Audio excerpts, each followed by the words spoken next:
오늘 우리에게 주신 하나님의 말씀, 구약성경 여호수아의 말씀입니다.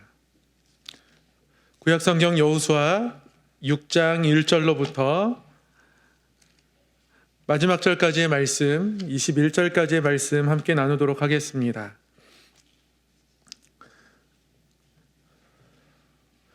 말씀을 한 절씩 교독하도록 하겠습니다. 이스라엘 자손들로 말미암아 여리고는 굳게 닫혔고 출입하는 자가 없더라.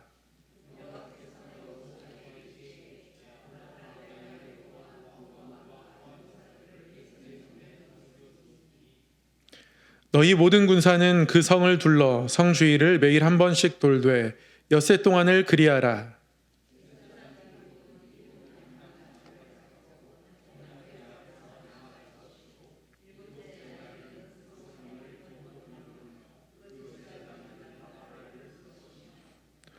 제사장들이 양각 나팔을 길게 불어 그 나팔 소리가 너희에게 들릴 때에는 백성은 다 큰 소리로 외쳐 부를 것이라. 그리하면 그 성벽이 무너져 내리리니 백성은 각기 앞으로 올라갈지니라 하시매.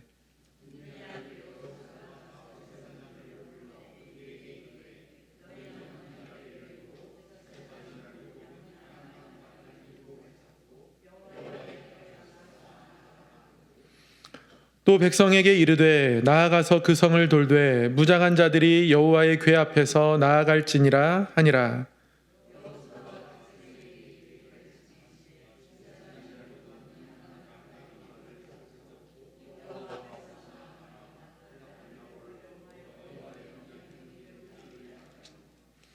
그 무장한 자들은 나팔 부는 제사장들 앞에서 행진하며 후구는 궤 뒤를 따르고 제사장들은 나팔을 불며 행진하더라.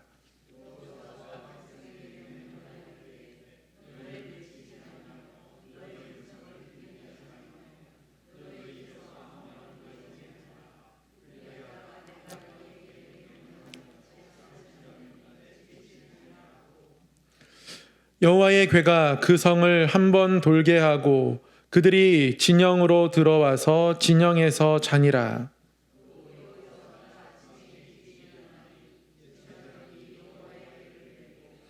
제사장 7은 양각 나팔 7을 잡고 여호와의 궤 앞에서 계속 행진하며 나팔을 불고 무장한 자들은 그 앞에서 행진하며 후구는 여호와의 궤 뒤를 따르고 제사장들은 나팔을 불며 행진하니라.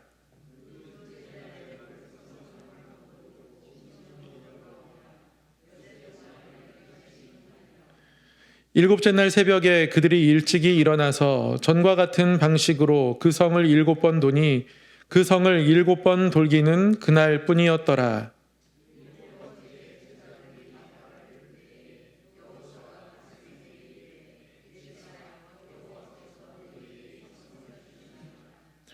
이 성과 그 가운데에 있는 모든 것은 여호와께 온전히 바치되 기생 라합과 그 집에 동거하는 자는 모두 살려주라.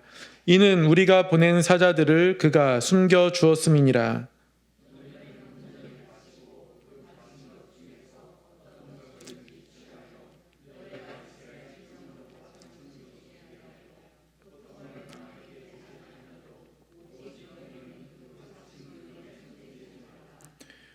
은, 금과 동철 기구들은 다 여호와께 구별될 것이니 그것을 여호와의 곳간에 드릴지니라 하니라.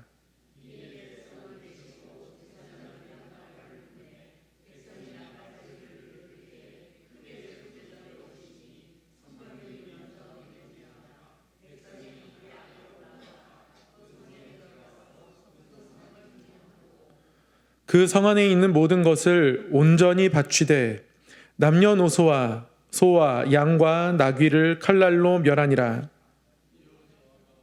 아멘. 네. 21절까지 말씀 함께 봉독했습니다. 오늘도 말씀 앞에 나오신 우리 성도님들 환영하고 축복합니다. 오늘 말씀을 통해서 다시 한번 또 우리의 마음이 기쁘게 되기를 간절히 소망합니다. 저는 이렇게 커피를 굉장히 좋아합니다. 그래서 커피가 맛있다 그러면 그곳에 가서 그 맛있는 커피를 직접 맛보고 싶어 하는 그런 생각들이 있어서요. 그럴 작정으로 핸드폰 안에 있는 지도에다가 커피 맛집들을 표시해 둡니다. 제가 표시해 둔 맛집이 이렇게 헤아려 보니까요, 308개더라고요. 그 중에 한 3분의 1 정도는 가봤고요. 아직 200개는 가봐야 되는데요. 담임 목회를 하다 보니까 이제 시간이 없어가지고 잘 못 가보고 있는 중입니다. 그만큼이나 이제 커피를 좋아합니다. 이런데 표시를 해놓고 가끔 시간을 내어서 야, 여기는 정말 얼마나 맛있을까. 저 아프리카 어떤 농장에 가서 커피를 직접 떼온다던데 얼마나 맛있을까. 기대를 하고서 이제 그 카페에 방문할 때가 있거든요. 그러면 가는 길에 설레입니다. 야, 오늘은 얼만큼 맛있는 커피를 맛보게 될까. 그런 설레임이 있거든요. 저는 수요 예배가 그랬으면 좋겠습니다. 수요 예배 때 말씀을 들으러 나오는 이곳이 우리에게 설레임의 자리였으면 좋겠고요. 하나님이 오늘 우리의 어떤 말씀으로 우리를 새롭게 하고 먹여주실까? 왜냐하면 말씀을 준비하는 저는 그걸 느끼거든요. 말씀을 준비를 시작할 때는 부담감으로 시작했다가 그런데 또 말씀을 준비를 마칠 때는 이렇게 설레임으로 바뀝니다. 성도님들이 이런 설레임을 가지고 예배당에 오면 얼마나 좋을까, 이런 생각을 늘 하게 됩니다. 물론 이렇게 주일 예배도 제가 말씀 준비하면서 정성껏 준비하는데요. 그 주일 예배 때는 믿음이 크신 분, 이제 막 믿음이 자라기 시작하시는 분들, 많은 분들이 있습니다. 모두가 말씀을 달게 그 마음에 담아낼 수 있도록 정성껏 준비하다 보면 어쩔 때는 어떤 손님을 위한 요리를 준비하는 그런 느낌이 들 때가 있는데요. 그런데 수요 예배나 금요 때는 늘 이제 사모함이 기본적으로 있으시고, 그래서 사실 수요일 저녁에 말씀 들으러 나오는 것이 쉽지는 않잖아요. 피곤하기도 하고 지친 하루의 일상을 보내고 나서 다시 뭔가를 또 한다라는 게 이제 어렵게 느껴지기도 할 텐데, 그럼에도 불구하고 나오시는 분들이잖아요. 그러니까 어쩔 때는 제가 예전에 자취할 때 동생을 위해서 도시락을 쌌거든요. 매일. 그때는 급식이 없으니까. 요리를 잘하지 못하지만 그래도 나름대로 정성껏 이렇게 저렇게 해가지고 음식을 준비해서 합니다. 열심히 합니다. 부담보다는 그래서 더 즐거움을 느끼게 되는 것 같아요. 수요 말씀 준비할 때 그렇습니다.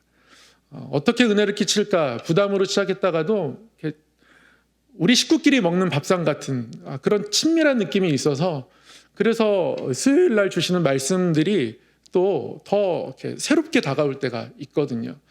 그래서 수요일 날 오실 때마다 사모하셨으면 좋겠고, 수요일 주시는 말씀을 통해서 밤 산책하듯 말씀 산책하듯 이렇게 나와가지고 말씀을 우리 안에 담아내어서 삶에서도 더 이 말씀 때문에 우리 모두가 행복해졌으면 좋겠습니다. 오늘 여호수아 6장의 말씀입니다. 여호수아 6장에 기록된 말씀은 굉장히 이제 유명한 얘기죠. 여리고 전투입니다. 여호수아와 이스라엘 백성들이 여리고 성이라는 이 아주 큰 성을 점령하는 이야기가 말씀 가운데 기록되어 있습니다.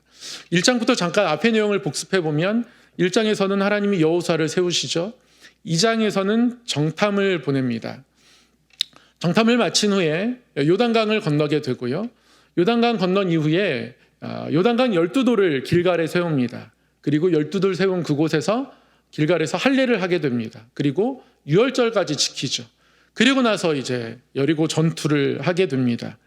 하나님은 이스라엘 백성들을 하나님을 기억하는 방식으로 준비시키셨어요. 하나님이 마른 땅을 건너게 하셨음을 잊지 않기 위해서 12돌을 세우셨고요. 아브라함에게 100세 때에 아들을 주시겠다고 말씀하시고 딱 1년 전 99세 때 아브라함에게 찾아오셔서 내년 이맘때 아들을 알 것이다. 그리고 그 아들을 준비하면서 너의 이름을 바꿔라. 아브람에서 아브라함이라고 이름을 바꿔주시고 할례를 행하게 하시죠. 그 할례를 이스라엘 백성들이 다시 길갈에서 행하고 그곳에서 유월절을 지킵니다. 그리고 나서 이제 여리고 전투에 임하게 되는 거예요.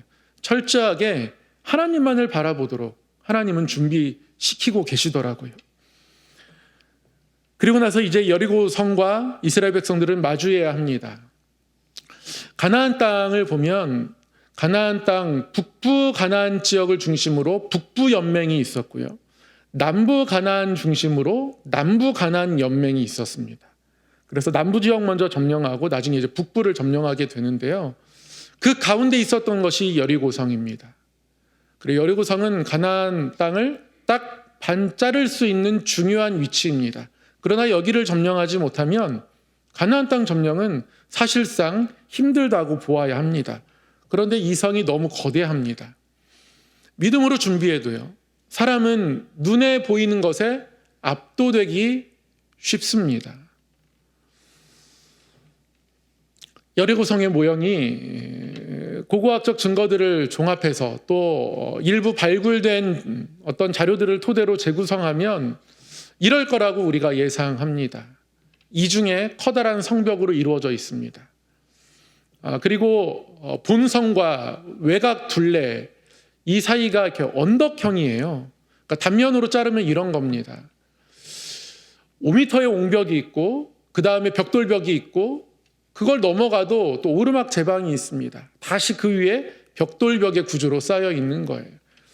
여리고성이 이렇게 건축되었을 것이라고 보면 이 성을 바라보면 이게 가능할까 싶은 생각이 누구에게나 들 겁니다. 그러니까 이스라엘 백성들은 이 성을 오늘 점령해야 하는 겁니다. 성은 굳게 닫혀 있습니다. 정탐꾼에 따르면 이 성에 사는 사람들이 두려워 떨고 있다고 해요. 근데 두려워 떨고 있다고 해서 성문을 개방하지 않습니다. 1절 말씀에 보면 성문은 굳게 닫혀 있습니다. 그러니까 이들은 싸우려고 하는 거예요.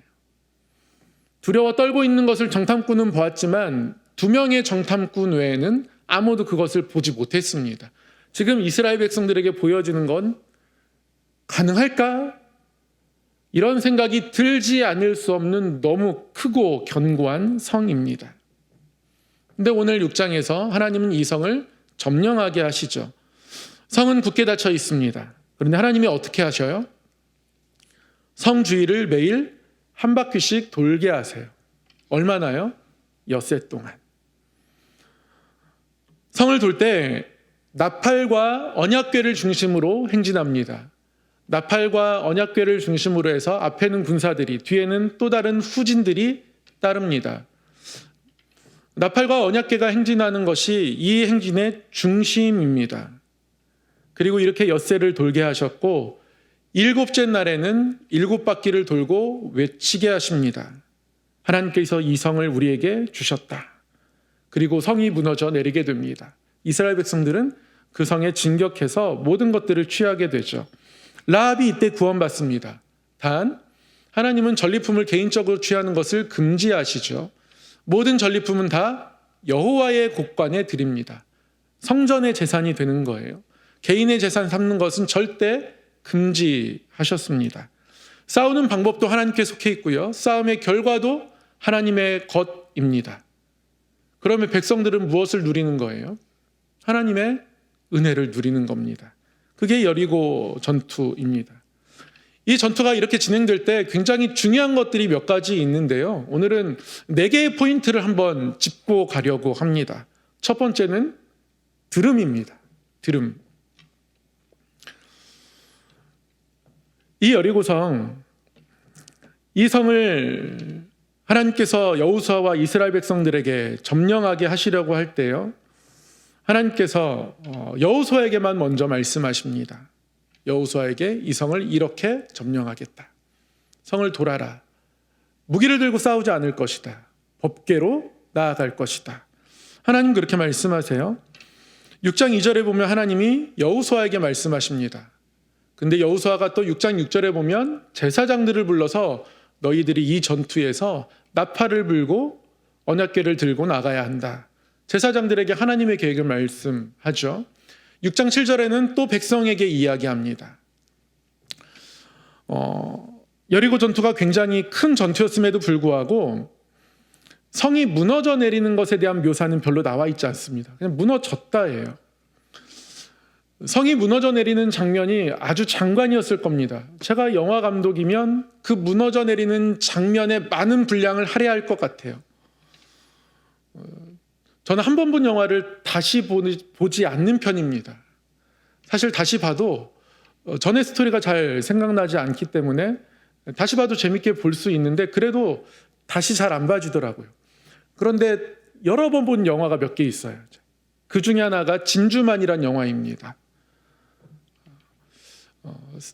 일본이 겁도 없이 미국 본토 진주만 그곳을 습격하는 장면을 그린 영화입니다. 제가 해군이기 때문에 그래서 그 영화를 좋아할 수도 있습니다.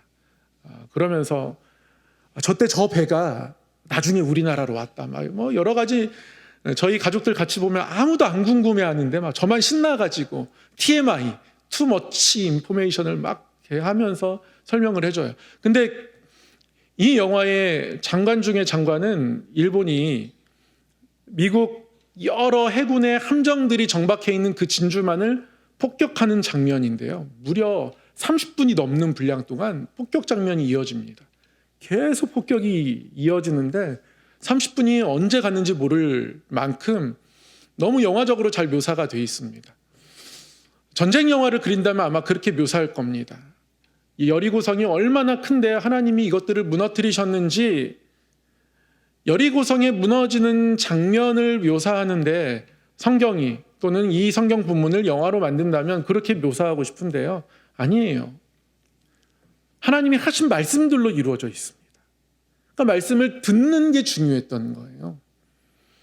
하나님이 여호수아에게 이렇게 전투할 거야 라고 말씀하시고 여호수아가 들은 내용을 제사장들을 또 불러서 제사장들에게 또 이야기하고 또 백성들에게 또 이야기하고 추가로 주의사항을 또 백성들에게 이야기하고 전투는 시작되지 않고 이 6장이 한편의 영화라고 보면 도대체 전투는 언제 시작하는 거야? 왜 준비 얘기만 이렇게 긴 거야? 라고 생각이 될 만큼 그만큼 하나님이 하신 이야기를 여호수아가 듣고 또 그걸 제사장들에게 들려주고 그들은 듣고 백성들에게 들려주고 백성들은 또 그걸 듣고 들음이 반복되고 있다는 것이 6장의 중요한 포인트입니다. 어떤 믿음의 일들은 어디서 일어나는 걸까요? 들음에서 납니다. 반복해서 들을 때에 어느 순간 그것이 나에게 쌓여져서 삶에서 내 몸에 밴 어떤 것으로 나타나게 되어 있습니다. 사람의 말도 그래요. 굉장히 많은 절약을 하는 아버지 밑에서 자란 자녀들은 연예인도 그렇더라고요. 너무너무 열심히 절약합니다. 그래서 어떤 연예인 보니까 집에 오면 연예인 동료들이 물티슈 한 장 뽑았을 때도 막 눈치를 봐요. 뭐 물건이 이렇게 물이 엎질러져 가지고 닦아야 되는데 티슈를 하나 둘 세 장 뽑으면 이걸 왜 세 장이나 뽑냐고 막 면박을 줍니다. 부모님께 그렇게 배워서 그래요. 들을 때는 그 잔소리가 본인도 듣기 싫었다 해요. 그런데 그 들음이 쌓여진 것이 그의 인생 가운데에 이제는 버릴 수 없는 한 모습으로 열매처럼 맺혀 있다는 것이죠. 들음이 중요합니다. 듣는 자리에 계속 우리를 내어 놓아야 해요. 여기에 능력이 있습니다. 자꾸 들어야 해요. 말씀을 듣고 또 들으면 그 들음이 반복되면서 우리의 믿음이 자라게 되어 있습니다. 들음이 멈추어지면 우리의 믿음도 같이 멈춥니다. 순종이라는 것이 결단만으로 이루어지지는 않는 것 같아요. 듣고 또 듣고 그 들음에서 위대한 일들이 시작되는 겁니다. 여리고성이 무너지는 이 전투 속에서 굉장히 중요한 한 가지는 들음입니다. 하나님은 들려지고 있는 메시지 그리고 들려지는 메시지를 듣는 이스라엘 백성들의 모습을 겹겹이 6장에 기록하고 계시더라는 것이죠. 이 들음 가운데에 비로소 순종이 나타나게 되어 있습니다. 이 들음이 그래서 순종으로 이어지게 되죠. 이스라엘 백성들은 하나님이 시킨 대로 순종합니다. 순종할 수 있었던 이유는 하나님이 이 성을 이미 이들에게 다 넘기셨다라고. 그 성 안에 있는 모든 왕들이나 군사들이나 아무리 강한 존재라 할지라도 여호수아에게 다 넘겨주었다라고 하나님 말씀하셨기 때문에 그렇습니다. 하나님의 확신을 가지고 순종하는 겁니다. 그리고 이들은 7명의 제사장이 7개의 나팔을 불면서 이 행진을 해나가게 되는데요. 오늘 성경 본문에 보면 가장 많이 나오는 숫자는 7입니다. 7명의 제사장이 7개의 나팔을 불었다. 7명의 제사장이 7개의 나팔을 불었다는 얘기가 계속 겹겹이 반복됩니다. 그리고 실제로 이스라엘 백성들이 이 성을 돌 때는 그 7개의 나팔 소리를 들으면서 행진하게 되죠. 그 7나팔을 그냥 단순한 7이라는 숫자만으로 바라보지 않습니다. 하나님이 7일 동안 천지를 창조하셨습니다. 6일째 모든 창조를 마치시고 7일째는 안식이라는 것은 선물처럼 이 땅 가운데 심으신 날입니다. 그렇게 하나님이 7일 주기에 이 땅의 질서를 만들어 주셨어요. 성경은 7이라는 숫자가 완전한 수다라고 명시적으로 얘기하지는 않지만, 그러나 매 순간 7은 완전한 숫자로 등장하게 됩니다. 하나님이 7년마다 이스라엘 백성들에게 안식하게 하셨고요. 7, 7에 49, 7이 7번 반복되면 그 50년째는 희년으로 지키게 하셨습니다. 7은 하나님에게 너무 중요한 숫자입니다. 하나님의 완전하심을 인간이 느끼게 되는 어떤 방편으로서 이 숫자를 주셨다는 말이죠. 그래서 7이라는 숫자를 마주할 때마다 하나님의 완전하심을 우리는 기대해야 하는 거예요.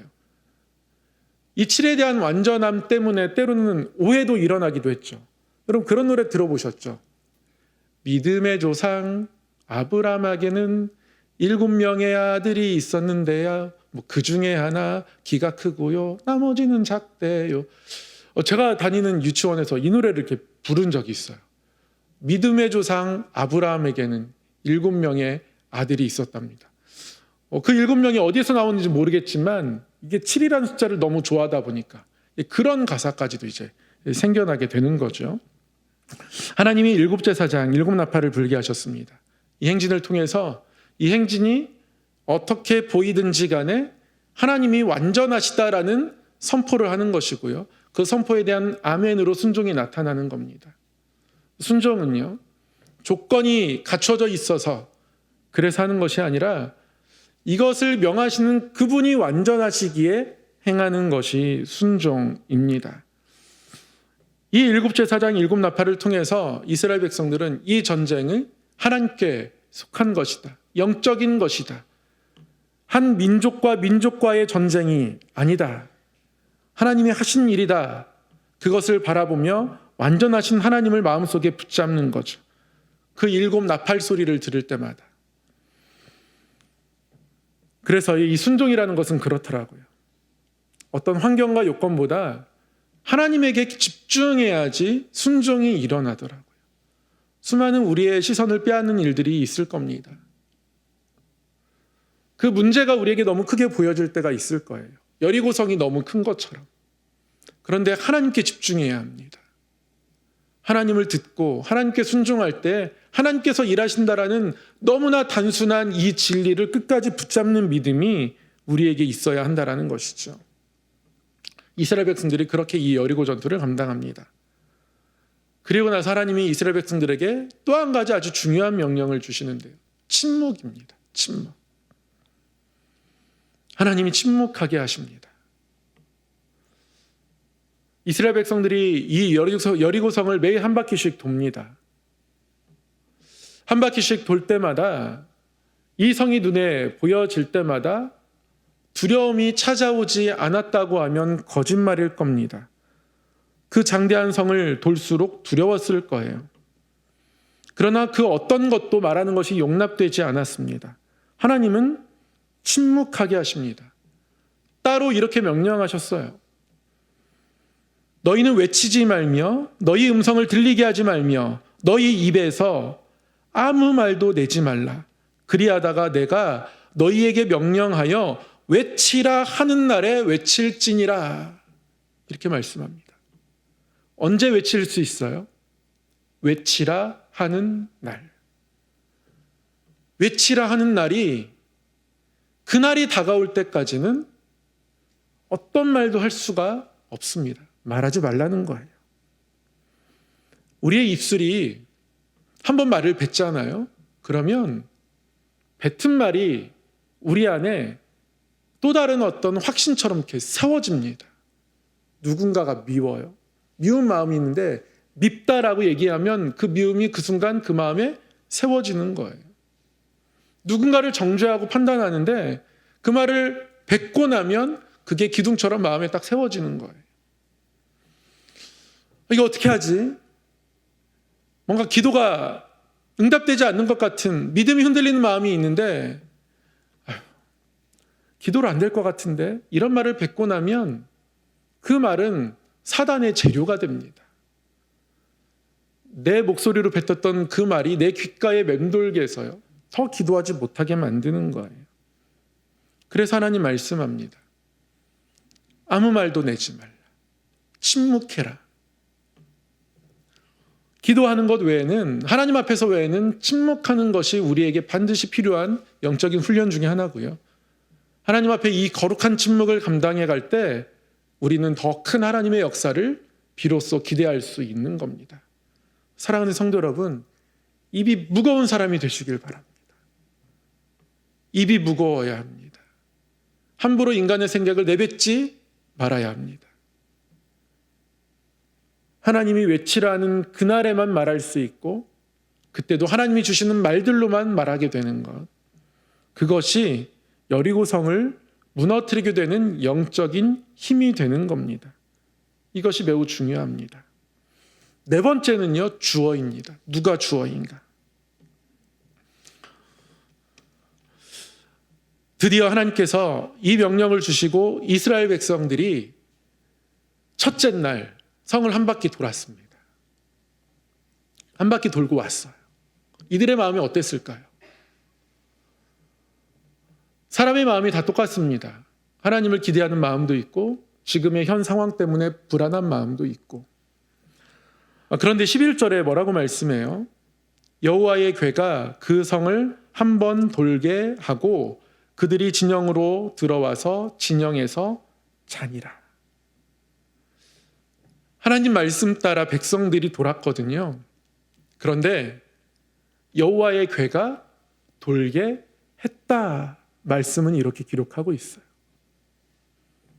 하나님이 주어인 겁니다. 이미 하나님이 우리를 끌고 가고 계신다라는 것들을 이스라엘 백성들이 붙잡고 있는 겁니다. 이게 있어야 내일 또 돌 수 있고 침묵하며 돌 수 있는 거예요.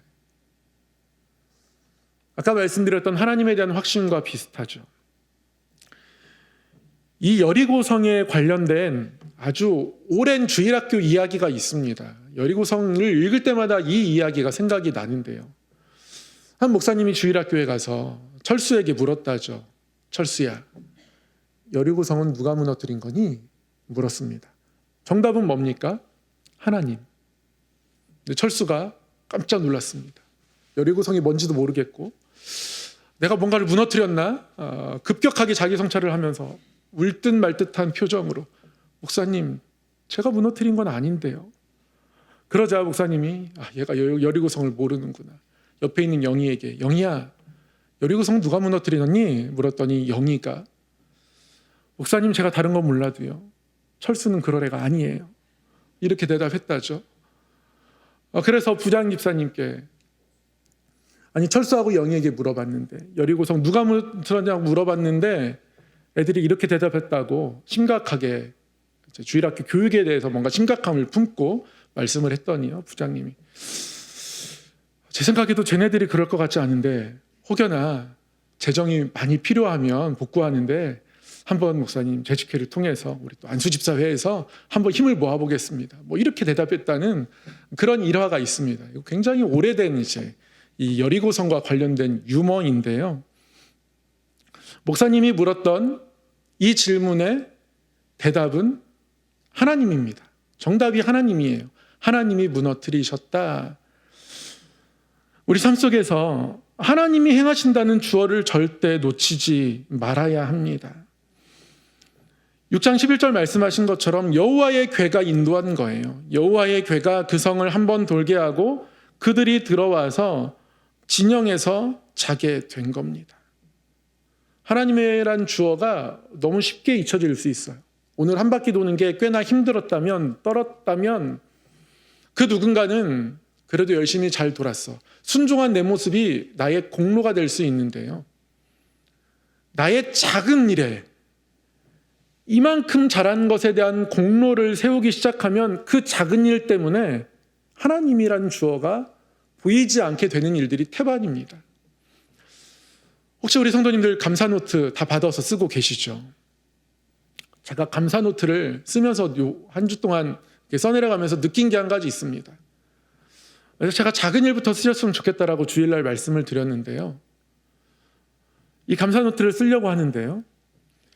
작은 불평이 있으니까 아무것도 감사로 다가오지 않더라고요. 신기하더라고요. 오늘 조금 뭔가 인상을 쓸 만한 이 이마에 주름을 찌푸릴 수밖에 없는 일들이 있었어요. 그게 자꾸 생각나는 거예요.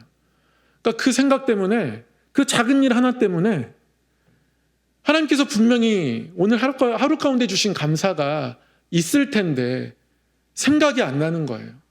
생각을 짜내려고 해도 감사로 고백되진 않습니다. 감사한 일인 건 알겠어요. 그런데 감사로 고백되지 않습니다. 그러니까 작은 불평이 감사를 막고 있더라고요. 마찬가지입니다.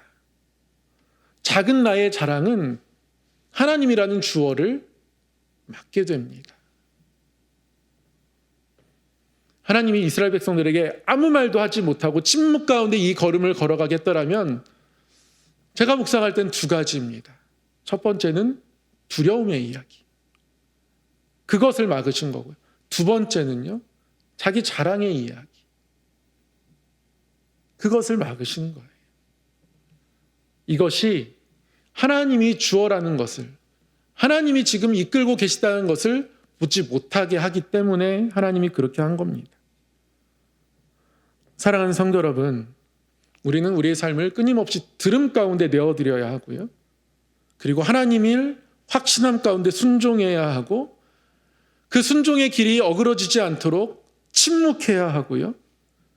그리고 모든 일들의 주관자가 하나님이심을 바라보아야 합니다. 이 네 가지가 우리 가운데 채워지면 하나님은 일하실 수밖에 없습니다. 다시 한번 우리가 하나님 기대하기를 소망합니다. 다시 한번 저도 하나님을 기대하며 나아가려고 합니다. 하나님께서 2025년을 어떻게 우리에게 행하실지 내년을 생각하면 다시 두근거리고 하나님 우리 교회를 통해서 하실 일들을 생각하면 다시 마음이 두근거리고 하나님께서 우리에게 주신 모든 삶의 자리에서 때로는 버거워 보이는 여리고성을 만나도 하나님이 일하실 것을, 결국에는 하나님이 무너뜨리시는 것이라는 것들, 지금의 상황에 압도되지 않고 그러한 마음들이 들 때마다 오히려 침묵하고 하나님을 끝까지 바라보는 믿음의 모습들이 저와 여러분의 있기를 소망합니다. 오늘 말씀을 요약하면 이 네 단어로 요약될 수 있을 것 같습니다. 들음과 순종과 침묵과 그리고 모든 것을 이끌어 가시는 하나님. 여러분, 이 네 가지를 우리가 기억하면서 여리고성 앞에서 여전히 믿음의 길을 갈 수 있고 마침내 그 장대한 성을 허무시는 하나님을 경험하는 은혜가 모두에게 있기를 원합니다. 하나님이 주시는 결론이 있습니다. 여리고성 전투를 통해 알게 된 것. 제가 말씀을 준비하고 나서 본문을 27절까지 원래 읽고 싶었는데 자막 준비를 부탁을 못 드려서 우리가 21절까지만 읽었는데요. 27절 한번 우리 한 목소리로 읽도록 하겠습니다. 27절 시작. 여호와께서 여호수아와 함께 하시니 여호수아의 소문이 그 온 땅에 퍼지니라. 아멘. 제가 오늘 여리고 전투를 통해서 알게 된 것은요, 하나님께서 겸손히 순종하는 자를 결국에는 하나님이 높이신다는 거예요. 여호수아를 높이셨습니다. 여리고 전투의 결론이 뭐예요? 이 6장의 마지막 절의 결론이 뭡니까? 여호수아를 하나님이 높이셨습니다. 듣고 순종하고 침묵하고 하나님 바라보고 성을 도는 이 힘든 일들을 리더의 자리에서 서서 감당했던 여호수아를 하나님이 높이셨습니다. 여호수아의 소문이 그 온 땅에 퍼졌습니다. 겸손히 순종하는 자를 하나님이 높이십니다. 27절 말씀처럼 여호수아의 소문이 온 땅에 퍼지도록 하나님 그렇게 하셨습니다. 말씀을 묵상하고 말씀을 준비하고 나서 어떤 그런 기도를 하게 되더라고요. 제 마음 가운데 주신 기도를 적어보았습니다. 하나님 아버지, 하나님이 함께 하시는 사람으로 기억되길 원합니다. 어떤 삶의 상황 속에서도 하나님을 듣게 하시고 순종하게 하시고 온전한 순종이 지속될 수 있도록 침묵하게 하시고 하나님이 주어가 되시는 삶을 살아내어 하나님이 함께 하시는 사람으로 기억되게 하여 주시옵소서. 하나님의 이름이 높아지는 것도 중요합니다. 그런데 하나님의 이름이 높아지기를 원하며 그 앞에 온전한 순종으로 내어드리면 하나님은 하나님만 높아지지 않으시더라고요. 그 한 사람을 귀하게 여기시고 높이시는 겁니다. 어떤 여리고 앞에서도 이를 지켜가는 믿음들이 우리에게 있기를 원합니다. 어떤 거친 파도가 우리에게 와도 그 파도를 밟으시는 주님, 그 파도 위를 날아오르게 하시는 주님의 은혜와 권능이 우리의 삶에 매 순간마다 임하기를 간절히 소망합니다. 하나님 아버지, 오늘도 말씀 앞에 불러주셔서 감사합니다.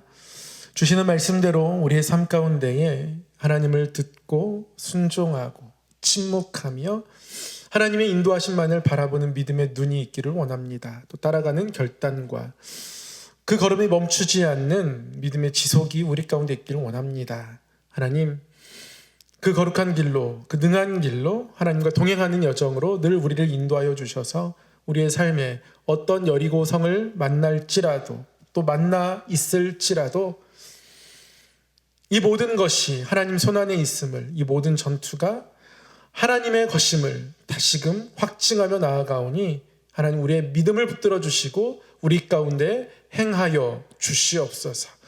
우리의 가정을 주께 맡겨드립니다. 우리 교회를 주께 맡겨드립니다.